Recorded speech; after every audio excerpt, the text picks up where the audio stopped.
ini sesuai dengan arahan Pak Sekda, kami telah melakukan pemantauan aplikasi Peduli Lindungi, penggunaan barcode ketika masuk kantor di Dinas Perhubungan Aceh.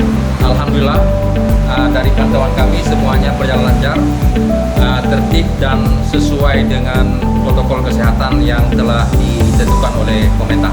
Mudah-mudahan konsistensi hari ini bisa diterapkan selanjutnya dalam rangka memastikan pandemi ini segera berakhir. Terima kasih.